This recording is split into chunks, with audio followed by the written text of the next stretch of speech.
ಯಾದಗಿರಿಯಲ್ಲಿ ಏನಾಗ್ತಾ ಇದೆ? ಯಾದಗಿರಿಯಲ್ಲೂ ಕೂಡ ವಿದ್ಯಾರ್ಥಿಗಳದೊಂದು ಕಥೆ ಇದೆ. ಅದರಲ್ಲೂ ವಿದ್ಯಾರ್ಥಿಗಳ ಬದುಕನ್ನ ರೂಪಿಸಬೇಕಾದಂತಹ ಶಿಕ್ಷಕ ಅಡ್ಡದಾರಿ ಹಿಡಿದಂತಹ ಕಥೆ ಇದೆ. ಮಗನನ್ನ ಪಾಸ್ ಮಾಡೋದಕ್ಕೆ ಹೆಡ್ ಮಾಸ್ಟರ್ ಅಕ್ರಮಕ್ಕೆ ಯತ್ನ ಮಾಡಿದ್ದಾರೆ. ಪರೀಕ್ಷಾ ನಿಯಮವನ್ನ ಉಲ್ಲಂಘಿಸಿದ್ದಾರೆ ಹೆಡ್ ಮಾಸ್ಟರ್ ಗುರುಬಸಪ್ಪ. ಯಾದಗಿರಿಯ ವಜ್ಜಲ್ ಪ್ರೌಢಶಾಲೆಯ ಮುಖ್ಯ ಶಿಕ್ಷಕ ಇವರು ಗುರುಬಸಪ್ಪ. ತಮ್ಮ ಮಗನಿಗಾಗಿ ಎಸ್ಎಸ್ಎಲ್ಸಿಯಲ್ಲಿ ಅಕ್ರಮಕ್ಕೆ ಸಹಕರಿಸೋದಕ್ಕೆ ಗುರುಬಸಪ್ಪ ಒತ್ತಾಯಿಸಿದ್ದಾರೆ. ಪರೀಕ್ಷೆಯ ಚೀಫ್ ಸೂಪರಿಂಟೆಂಡೆಂಟ್ ಶಿವರಾಜ್ ಅವರನ್ನ ಮನವಿ ಮಾಡಿಕೊಳ್ತಾರೆ. ಆಗಸ್ಟ್ 2ಕ್ಕೆ ಆಗಸ್ಟ್ 2ರಿಂದ 8ರವರೆಗೆ ಎಸ್ಎಲ್ಸಿ ಪರೀಕ್ಷೆ ನಡೆದಿತ್ತು. ಪರೀಕ್ಷೆ 3ನೇ ಹಂತದ ಪರೀಕ್ಷೆ. ಗುರುಬಸಪ್ಪ ಮಗ ಎಸ್ಎಲ್ಸಿ ಪರೀಕ್ಷೆಯಲ್ಲಿ 2 ಬಾರಿ ಫೇಲ್ ಆಗಿ ಈಗ 3ನೇ ಬಾರಿ ಪರೀಕ್ಷೆಯನ್ನ ಬರೆದಿದ್ದಾರೆ. ಆ ಮಗನನ್ನ ಪಾಸ್ ಮಾಡಿಸೋದಕ್ಕೆ ನಕಲಿ ಪರೀಕ್ಷಾರ್ಥಿಯನ್ನ ಕೂರಿಸುವ ಪ್ಲಾನ್ ಮಾಡ್ತಾರೆ ಈ ಹೆಡ್ ಮಾಸ್ಟರ್.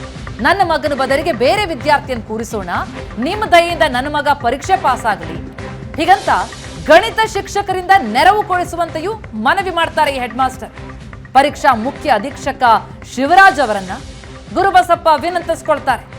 ಈಗ ಗುರುಬಸಪ್ಪ ಪರೀಕ್ಷಾ ಅಕ್ರಮದ ಬಗ್ಗೆ ಶಿವರಾಜ್ ಅವರು ದೂರು ಕೊಟ್ಟಿದ್ದಾರೆ. ಶಿಕ್ಷಣ ಇಲಾಖೆ ಅಪರ ಆಯುಕ್ತರಿಗೆ ಪತ್ರ ಬರೆದಿದ್ದಾರೆ ಶಿವರಾಜ್.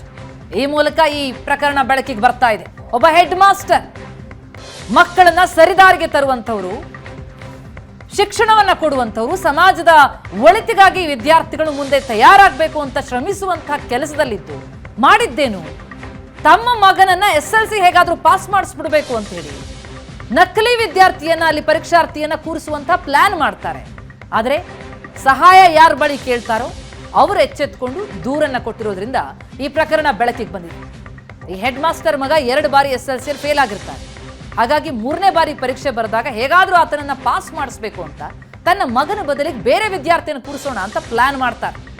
ಪರೀಕ್ಷಾ ಮುಖ್ಯ ಅಧೀಕ್ಷಕ ಶಿವರಾಜ್ ಗುರುಬಸಪ್ಪಗೆ ವಿನಂತಿ ಮಾಡ್ಕೋತಾರೆ. ವಿನಂತಿಗೆ ಅವರು ಒಪ್ಪಲ್ಲ, ಬದಲಿಗೆ ದೂರು ಕೊಟ್ಟಿದ್ದಾರೆ. ಹಾಗಾಗಿ ಇದೆಲ್ಲವೂ ಕೂಡ ಬೆಳಕಿಗೆ ಬಂದಿದೆ. ಏನ್ರಿ ನಿಂಬಲ್ಲಿ ಬಾಯ್ಜಕ್ ಸೆಂಟ್ರಕ್ಕ ನಮಗ ನಿಮ್ಮ ಮಗ ಅದಾನೇನ್ರಿ? ನಿಂಬಲ್ಲಿ ಅದೇನ್ರಿ ಸರ್? ಹೌದಾ? ವಿಶೇಷ ಮಗು ಅಂತದಲ್ಲ, 4 ಸಬ್ಜೆಕ್ಟ್ ಆಗ್ಯಾವ ನಾವು. ಹ್ಞೂ ರೀ, ವಿಶೇಷ ಮಗು ಸರ್ ಅದು. ವಿಶೇಷ ಮಗು ಏನ್ರಿ? ಹ್ಞೂ ಅವನೇ ಬರೀತಾನ? ಅವ್ರ ಪರವಾಗಿ ಯಾರು ಬರೀತಾರ? ಸಹಾಯಕರು ಸರ್. ಸಹಾಯಕರು ಅದಾರ?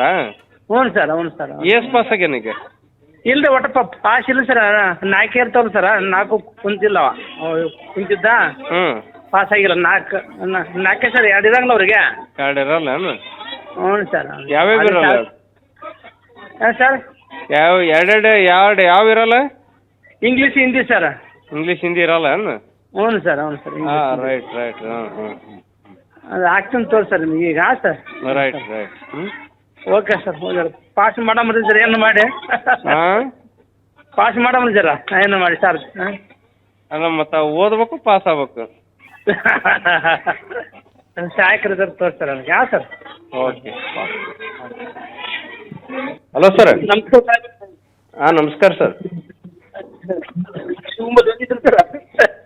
ಇಲ್ಲಿ ನೋಡ್ರಿ, ಇವತ್ತು ಅದು ಆಫೀಸ್ ಕೆಲಸ ಅದ ಹೋಗಿದ್ದೇನ್ರಿ. ಹಿಂಗೆ ಸುಮ್ಮ ಒಂದು ರೌಂಡ್ ಹಾಕಿ ಬಂದೆ.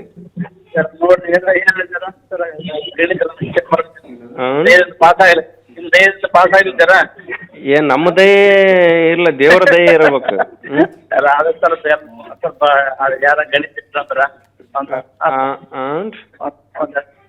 ಯಾರನ್ನ ಬರೆಯಕತ್ತಾರ. ಸರ್ ನಮಸ್ಕಾರ ಸರ್. ನಮಸ್ಕಾರ ರೀ. ಬರೆಯಕತ್ತೇನ್ರಿ ಶಿವ್ರು ರೀ? ಹೋಗಿದ್ರಿ ಸರ್ ಆ ಕಡೆ? ಸುಮ್ಮನೆ ಹಿಂಗೆ ಜಾಸ್ತಿ ಅಡ್ಡಾಡಿದೆ. ಮತ್ತು ಅವ್ರು ಬರಿತಿರ್ತಾರ ಅವರೆಲ್ಲ. ಹೌದಾ? ಮುಂದಿನ ಪೇಪರ್ಗೆ ಸ್ವಲ್ಪ ಇದು ಮಾಡಮ್ ಸರ್. ಹುಡುಗನ 10ನೇ ಕ್ಲಾಸ್. ಮುಂದಿನ ಪೇಪರ್ಗೆ 5ನೇ ತಾರೀಕಿಗೆ. 5ನೇ ತಾರೀಕು ಯಾವ್ದೈತ್ರಿ? ಸಮಾಜ ಇರುತ್ತೆ ಸರ್. ಹೌದನ್ರಿ? ಹ್ಞೂ ಸರ್. ನೋಡಿ ಸರ್, ಹೌದರ? ಹಾಂ ಸರ್.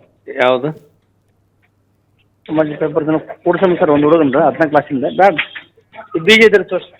ಇನ್ನಷ್ಟು ಡೀಟೇಲ್ಸ್ ಕೊಡ್ತಾರೆ ನಮ್ಮ ಪ್ರತಿನಿಧಿ ಪರಶುರಾಮ್ ದೂರವಾಣಿ ಸಂಪರ್ಕದಲ್ಲಿದ್ದಾರೆ. ಪರಶುರಾಮ್, ಏನ್ರಿ ಒಬ್ಬ ಶಿಕ್ಷಕ ಆದಂಥವನು ವಿದ್ಯಾರ್ಥಿಗಳಿಗೆ ಸರಿಯಾದ ದಾರಿಯಲ್ಲಿ ಹೋಗ್ರಪ್ಪ ಅಂತ ಚೆನ್ನಾಗಿರೋ ದಾರಿ ತೋರಿಸ್ಬೇಕು. ಶಿಕ್ಷಕರಾದಂಥವ್ರೆ ಇಂಥ ಅಡ್ಡದಾರಿ ತುಳಿತಾರೆ ಅಂದ್ರೆ ಇಂಥವರಿಂದಾನೇ ಸಮಾಜ ಹಾಳಾಗ್ತಾ ಇದೆ. ಅರುಣ್, ಏನು ಗುರು ಅಂದ್ರೆ ಸಮಾಜದಲ್ಲಿ ಬಹಳಷ್ಟು ಗೌರವವನ್ನು ಕೊಡ್ತಾರೆ, ಜೊತೆಗೆ ಸಮಾಜದ ಒಳಿತಿಗಾಗಿ ಮತ್ತು ವಿದ್ಯಾರ್ಥಿಗಳ ಒಳಿತಿಗಾಗಿ ಸಾಕಷ್ಟು ಕೂಡ ಕೆಲಸವನ್ನು ಮಾಡಬೇಕಾಗಿತ್ತು. ಅಂತ ಒಬ್ಬ ಅಂದ್ರೆ ಮುಖ್ಯ ಶಿಕ್ಷಕ ಮಗನನ್ನು ಪಾಸ್ ಮಾಡುವ ನಿಟ್ಟಿನಲ್ಲಿ ಅಂದ್ರೆ ಬೇಲಿಯ ಎದ್ದು ಒಲೆ ಮೇಯ್ದಂತಹ ಒಂದು ಕೃತ್ಯಕ್ಕೆ ಈ ಹೆಡ್ ಮಾಸ್ಟರ್ ಕೈ ಹಾಕಿರ್ತಕ್ಕಂಥದ್ದು. ಅಂದ್ರೆ SSLC ಪರೀಕ್ಷೆಯಲ್ಲಿ ಏನೋ ಯಾದಗಿರಿ ಜಿಲ್ಲೆಯ ಹುಣಸಗಿ ತಾಲೂಕಿನ ವಜ್ಜಲ್ ಪ್ರೌಢ ಶಿಕ್ಷಕ ಆಗಿರ್ತಕ್ಕಂಥ ಗುರುಬಸಪ್ಪ ಅವರ ಮಗ ಶಿವಮ್ಮ ಹುಡುಗ ಏನು SSLC ಪರೀಕ್ಷೆಯಲ್ಲಿ 2 ಫೇಲ್ ಆಗಿರ್ತಾನೆ. ಆ ಒಂದು ವಿದ್ಯಾರ್ಥಿ ಏನು ಹುಣಸಗಿ ಬಾಲಕರ ಪ್ರೌಢಶಾಲೆಯಲ್ಲಿ 3ನೇ ಬಾರಿ ಪರೀಕ್ಷೆಯನ್ನು ಬರಿತಾ ಇರ್ತಾನೆ. ಆ ಒಂದು ಸಂದರ್ಭದಲ್ಲಿ ಈ ಒಂದು ಗುರುಬಸಪ್ಪ ಅವರು ಪರೀಕ್ಷೆಯ ಚೀಫ್ ಸೂಪರಿಂಟೆಂಡೆಂಟ್ ಆಗಿರ್ತಕ್ಕಂತಹ ಏನು ಶಿವರಾಜ್ ಅವರಿಗೆ ಕರೆ ಮಾಡಿ 1 ಅಲ್ಲ 3 ಬಾರಿ ಕರೆ ಮಾಡಿ ನನ್ನ ಮಗನನ್ನು ಹೇಗಾದ್ರೂ ಮಾಡಿ ಪಾಸ್ ಮಾಡುವಂತೆ ಕೇಳಿಕೊಳ್ತಾನೆ. ಆ ಒಂದು ಸಂದರ್ಭದಲ್ಲಿ ಈ ಶಿವರಾಜ್ ಅವರು ಅವರಿಗೆ ಸ್ಪಂದಿಸೋದಿಲ್ಲ, ಜೊತೆಗೆ ಮತ್ತೆ 1 ಬಾರಿ ಕಾಲ್ ಮಾಡಿ ಗಣಿತ ವಿಷಯದಲ್ಲಿ ಜೊತೆಗೆ ಸಮಾಜ ವಿಷಯದಲ್ಲಿ ಸರಿಯಾಗಿ ನನ್ನ ಮಗ ಸರಿಯಾಗಿ ಅಂದ್ರೆ ಜಾಣನಿಲ್ಲ. ಆ ಒಂದು ಸಂದರ್ಭದಲ್ಲಿ ಬೇರೆ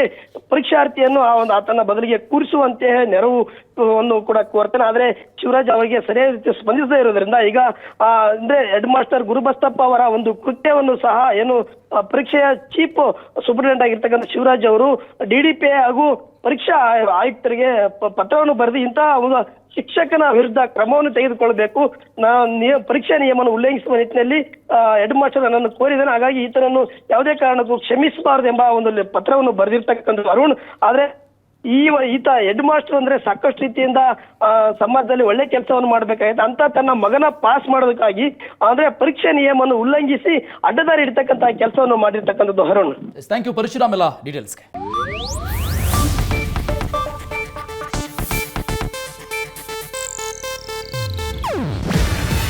ಇದು ಏಷ್ಯಾನೆಟ್ ನ್ಯೂಸ್ ನೆಟ್ವರ್ಕ್ ಪ್ರಸ್ತುತಿ. ನೀವು ನೋಡ್ತಿದ್ದೀರಾ ಏಷ್ಯಾನೆಟ್ ಸುವರ್ಣ ನ್ಯೂಸ್.